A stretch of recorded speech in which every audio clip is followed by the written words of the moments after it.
আমি আছোঁ এই মুহূৰ্তত মহানগৰীৰ শংকৰদেৱ কলাক্ষেত্ৰৰ সেউজীয়াৰ মাজত আৰু সেউজীয়াৰ উপলব্ধি আৰু গভীৰ কৰিবলৈ এটা গীতৰ কলি গুণগুণাবলৈ আজি যেন ইয়াত আচলতে সংগীত অভিনয়ৰ এক বিশেষ অভিযান চলিছে আৰু বিশেষ আপোনালোকক কৌতূহলত নাৰাখি আমি ক'ব লাগিব মোৰ দুইফালে দুগৰাকী নাৰী শক্তি আছে।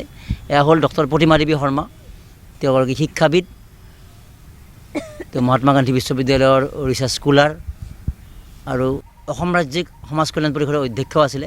আৰু ইফালে আমাৰ আছে ৰীণা ৰাভা দেৱী, আৰু ৰীণা ৰাভা দেৱী ইতিমধ্যে তেওঁৰ কণ্ঠৰ আৰু নিজৰ সুৰৰ 6টাকৈ গীত মুক্তি লাভ কৰিছে। তুমি নোহোৱাকৈ, তুমি পোহৰ ঢালি দিয়া, মায়াৰ সাগৰ, সেউজী ধৰণী, মলয়াৰ বা, সফল নাৰী, আৰু 7মটো গীতৰ যি দৃশ্যগ্ৰহণ চলি আছে মহানগৰী শংকৰদেৱ কলাক্ষেত্ৰত। গীতটো ইতিমধ্যে ইয়াৰ সংগীতৰ কাম, সুৰৰ কাম চলিছে, সুৰ তেওঁ কৰিছে। আমি প্ৰথম তেওঁৰ পৰাই যদি অৱগত হওঁ, বাইদেউৰ পৰা আমি জানিম 6টাকৈ গীত মুক্তি লাভ কৰিলে আৰু এতিয়া 7মটো গীতৰ পৰ্যায়ত এই অভিজ্ঞতাখিনি, এই যাত্ৰাটো কিমান উৎসাহজনক আৰু কিমান ভাল লাগে এই গীতৰ মাজত থাকি? হয়, ভাবিব নোৱাৰা ইমানেই সুন্দৰ। কেনেকৈ মই 6টা গীত কমপ্লিট কৰোঁ, আজি 7মকৈ গীতটোত মই আজি হেৰি হ'লোঁ, মই ভাবিব পৰা নাই। খুব সুন্দৰ, কিছু অনুভূতি বাঢ়িছে, ভাল লাগিছে আৰু দৰ্শকে খুব সুন্দৰ আমাৰ গীতকেইটা আঁকোৱালি লৈছে, ভাল পাইছে সকলোৱে আৰু এইটোকো নিশ্চয় ভাল পাব। খুবেই সুন্দৰ। এইবাৰ বাইদেউৰ গীতটো অকণমান বহুত বেলেগ মানে প্ৰত্যেকটো গীতেই মোৰ বেলেগ, প্ৰত্যেকটো সুৰে মই পৃথক পৃথক কৰিছোঁ। খুবেই সুন্দৰ আৰু প্ৰত্যেকটো গীতৰ ভিডিঅ'তে, ভিজুৱেলবিলাকতে মই বহুত বেলেগ কিবা নতুন লৈ আহিছোঁ। সেউজী ধৰণীত মই কণ ল'ৰা ছোৱালীখিনিক লৈ আহিছিলোঁ বা এনেকুৱা খুব সুন্দৰ জেগাত আমি এইবোৰ লওঁ। আজি আমি কলাক্ষেত্ৰত আছোঁ, খুবেই সুন্দৰ। বাইদেউক লৈ এইবাৰ মই কিবা এটা নতুনকৈ ভাবিছোঁ। বৰ বিশেষকৈ নকওঁ, ক'বলৈ ভাল নালাগে আৰু সকলোৱে ভাল পায়। মই কাম কৰি ভাল পাওঁ, মিউজিকৰ লগত, সংগীতৰ লগত জড়িত হৈ বহুত ভাল পাওঁ। বাকীখিনি সকলোৱে জানিব। গীতটো এটা কলি সেউজী ধৰিত্ৰী, সেউজী ধৰিত্ৰী, ধুনীয়া সেউজী, আহিবানে তুমি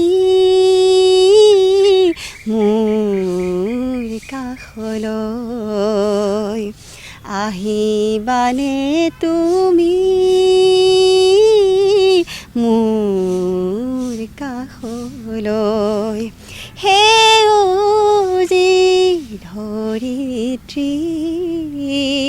খুবেই সুন্দৰ, খুব ভাল লাগে। আশা কৰিছোঁ আমাৰ গীতবোৰ সুৰ কৰোঁতে বা লিখোঁতেও কষ্ট হয়, সুৰ কৰোঁতে বহুত বেছি কষ্ট হয়। আমি চেষ্টা কৰিছোঁ। অকণমান আপোনালোকৰ মৰম সঁহাৰি পালে আমি আকৌ বহুত বেছি উৎসাহ বাঢ়ে। আপোনালোকে ভাবিব আৰু আমাৰ অসমীয়া গীতবোৰ হেৰাই যাবলৈ নিদিব। ইমান সুন্দৰ, আমি কিবা এটা খুব সুন্দৰ পদক্ষেপ লৈছোঁ। আমি অকল অধিক যে বহুত বেছি মিউজিকৰ গানহে চলে তেনেকুৱা নহয়। আমি এনেকুৱা ধৰণৰ গানো আমি জীয়াই ৰাখিব লাগে। আমি খুব সুন্দৰ কথাৰে আমি হেৰি কৰিছোঁ। আমি সেউজীক লৈ কৰিছোঁ বা প্ৰেমৰ গীত বুলিয়ে নহয়, আমি সকলোখিনি গীত লৈ আহিছোঁ। সফল নাৰী, মায়াৰ সাগৰ, সকলো গীতেই আমাৰ কাৰণে অৰ্থপূৰ্ণ গীত। তো আপোনালোকে শুনিব, খুব গভীৰভাৱে আমাৰ সুৰবোৰ শুনিব। কিবা যদি হয় আমাক সাহসেৰে, আমাক মৰমেৰে বুজাই দিব, আমি উৎসাহ পাম। নিশ্চয়। গছ থাকিলেহে মানুহ থাকিব, ঠিক এই কথাটো আমি সৰুৰ পৰাই শুনি আহিছোঁ। কিন্তু পৰিৱেশ বিষয়ক গীতৰ ক'ৰবাত অভাৱ আছিলে, যে পৰিৱেশ দিৱসৰ বিভিন্ন কথা কওঁ, গছপুলি ৰুওঁ, কিন্তু আমি এই গছপুলি ৰোৱা কথাটো, সেউজীয়া হৈ থকাটো বা যিটো গ্ল'বেল ৱাৰ্মিঙৰ যিটো ব্যাপক প্ৰভাৱৰ পৰা হাত সাৰিবলৈ হ'লে আমি সেউজীয়াকৰণৰ যিটো ব্যাপকতা বঢ়াই নিব লাগিব, এই কথাটো আমি জানো। কিন্তু এই জনা কথাটো আৰু অধিক জনপ্ৰিয় কৰিবৰ কাৰণে গীত এটা ভাল মাধ্যম হ'ব পাৰে আমি বিবেচনা কৰিছিলোঁ। বিবেচনা কৰি আমি ডেম'ক্ৰেচিৰ মৰমদন্দে পৰিৱেশ বিষয়ক এলানি গীত প্ৰস্তুত কৰাৰ সিদ্ধান্ত লৈছিলোঁ। দায়িত্ব দিছিলোঁ আমি কণ্ঠ আৰু সুৰৰ ৰীণা ৰাভা দেৱী। আমাৰ এই যিটো প্ৰজেক্ট, এই প্ৰক্ৰিয়াটোৰ ইতিমধ্যে আমি কোনো পৰিৱেশ বিভাগ বা বন বিভাগৰ বা চৰকাৰৰ সহায় নোলোৱাকৈ ব্যক্তিগত উদ্যোগতে এই চেষ্টাখিনি কৰি আছোঁ। আগন্তুক সময়ত আপোনালোকে যদি বিচাৰে যে পৰিৱেশ বিষয়ক আৰু গান প্ৰস্তুত হোৱা উচিত, আপোনালোকে আগবাঢ়ি আহিব পাৰে। আমি নিশ্চয় আপোনালোকৰ কামখিনিও আমি কৰাবলৈ চেষ্টা কৰিম। এতিয়া যিহেতু গীতটোৰ প্ৰস্তুতকৰ্তা যিগৰাকীয়ে লিখিছিলে, ৰচয়িতা ডক্টৰ প্ৰতিমা দেৱী শৰ্মা আছে, শিক্ষাবিদ আৰু এগৰাকী কবি হিচাপে পৰিচিত। আপুনি লিখিলে পৰিৱেশৰ সচেতনতাৰে যে পৰিৱেশ সচেতন আমি হ'ব লাগে, গছপুলি আমি ৰুব লাগে। তো এই লিখা কথাখিনি যেতিয়া ৰীণা ৰাভা দেৱীয়ে গাইছে, গোৱাৰ পিছত তাৰ সৌন্দৰ্যটো কেনেকুৱা আপুনি অনুভৱ কৰিছে, বা আপুনি লিখোঁতে মই এনেকৈ লিখিছিলোঁ বা এইটো ইমান ভাল হৈ গ'ল, এই কেনেকুৱা অনুভৱ? কাৰণ লিখাৰ পিছত সুৰ হোৱাটো এটা মানে লেখকৰ কাৰণে বা সেই গীতিকাৰৰ কাৰণে এটা বিৰাট উৎসাহজনক কথা। কেনেকুৱা আপোনাৰ? মোৰ মানে গীতটো যেতিয়া মোক গাই শুনালে ৰীণা ৰাভাই, মোৰ মানে এনেকুৱা ভাল লাগিলে, মানে মই সঁচাকৈ বৰ আপ্লুত হৈ পৰিছিলোঁ। কাৰণ ইমান সোনকালে তেওঁ সুৰটো দিব পাৰিলে। মই তেতিয়া মনতে ভাবিছোঁ তেওঁ নিশ্চয় আৰু চাগে এনেকুৱা ধৰণৰ গীত গায় বা এনেকুৱা কণ্ঠ প্ৰদান কৰিছে। গতিকে মই বৰ প্ৰথমতে মানে ভাবিছিলোঁ যে মোৰ গীতটো লিখাটো কেনেকুৱা হ'ব পাৰে। তাৰপিছতে দেখিলোঁ যে গীতটো যেতিয়া মানে তেখেতে ক'লে ঠিকেই আছে বুলি ক'লে, যে গীতৰ লিখাটো ঠিকেই আছে, এতিয়া আমি ইয়াত সুৰ দিব লাগিব আৰু কণ্ঠ দিব লাগিব, গাব লাগিব। তেতিয়া মানে আমি আমাৰ মৰম কুমাৰকে মই দায়িত্ব দিলোঁ যে আপুনি যিহেতু ইমান এইবিলাক সামাজিক কামত জড়িত হৈ আছে, সাংস্কৃতিক কামত জড়িত হৈ আছে, গতিকে আপুনি এই কামখিনি নিশ্চয় ভাবোঁ মই আগুৱাই নিব পাৰিব বুলি। আৰু তেখেতে তেতিয়া তেখেতৰ লগত জড়িত ৰীণা ৰাভাক পালে, তেওঁক দিলে। তেওঁ তেতিয়া মানে আগ্ৰহেৰে সেইটো ল'লে, খামুচি ধৰিলে বুলিয়ে কৈছোঁ। লৈ পেলাই তেখেতে ইমান সুন্দৰকৈ এইটো গীতটো গালে, মোৰ অতি ভাল লাগিছে। আৰু যাতে আমি এইটো সমাজলৈ আৰু আগবঢ়াই নিব পাৰোঁ, যাতে সকলোৱে জানক যে অকল আমি গছপুলি ৰুলেই নহ'ব, গছপুলিৰ পৰা আমি কি পাওঁ। তাৰমানে আজিকালি দেখিছোঁ যে বহুতে গছবিলাক কাটি পেলোৱা হৈছে। যিবিলাক গছ কাটি পেলাইছে সেই গছবিলাক কেতিয়াও কাটিব নালাগে। কাৰণ আমি এটা কথা মন কৰিব লাগে যে আমি যে গছপুলিটো ৰুলোঁ, সেই গছৰ শিপাডাল ক'লৈ গ'ল? সেই গছৰ শিপাডাল যিমানেই তললৈ গৈছে সিমানেই গছজোপা লাহে লাহে ডাঙৰ হৈ গৈ আছে। আৰু সেই গছজোপাই কি কৰিছে, সেই শিপাডালৰ খামুচ মাৰি ধৰি যেনেকৈ আগবাঢ়িছে, আমাৰ নৱপ্ৰজন্মক আমি শিকাব লাগিব যে আমাৰ ভৰিৰ মাটিৰ যিটো শিপা আছে, সেই শিপাই যাতে আমাৰ ভৰিৰ খামুচ এৰুৱাব নোৱাৰে। আমি যাতে যেনেকৈ গছবোৰ ডাঙৰ হৈছে তেনেকৈ আমিও ডাঙৰ হ'ব লাগিব, আমিও তেনেকৈ আমি পৰিৱেশৰ হৈ আমি কাম কৰিব লাগিব।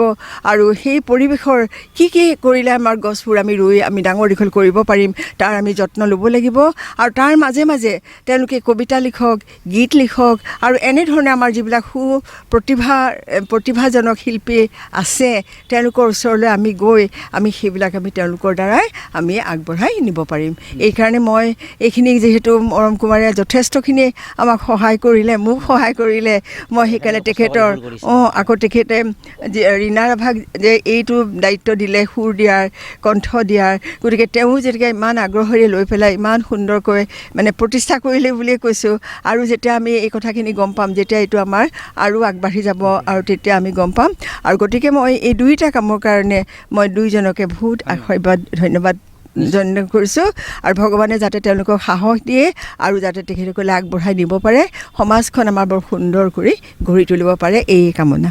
ধন্যবাদ। আৰু শেষত এইটো কথাই যে গীতৰ জগতখনৰ বাবে এইটো আশীৰ্বাদ যে ডক্টৰ প্ৰতিমা দেৱী শৰ্মাৰ দৰে এগৰাকী ব্যক্তিত্ব, যি ডায়েটৰ প্ৰফেচাৰ আছিলে, যি সমাজ কল্যাণ বিভাগৰ তেওঁ অধ্যক্ষ আছিলে, মহাত্মা গান্ধী বিশ্ববিদ্যালয়ৰ তেওঁ ৰিচাৰ্চ স্কলাৰ, সামাজিক বিভিন্ন কামত জড়িত এগৰাকী কবি।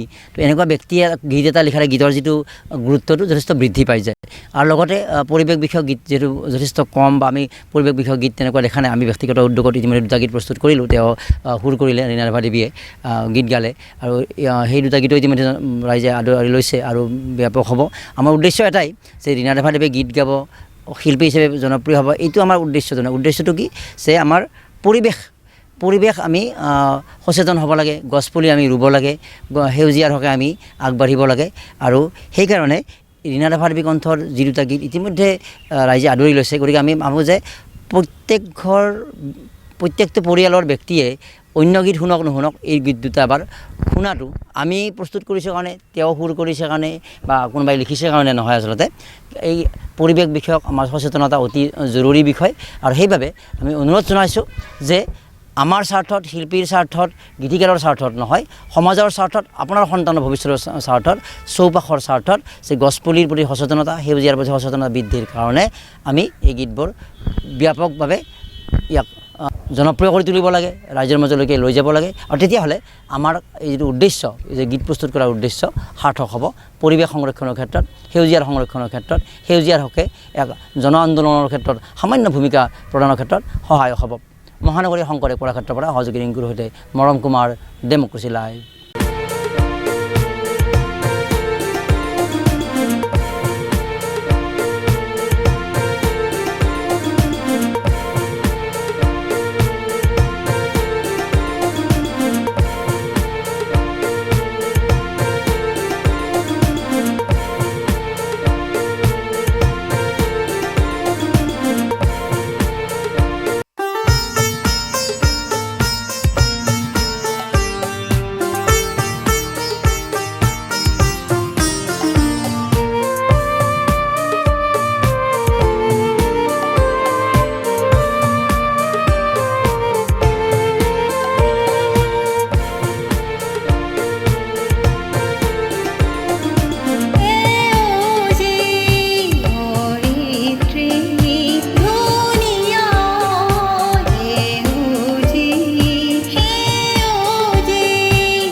পানী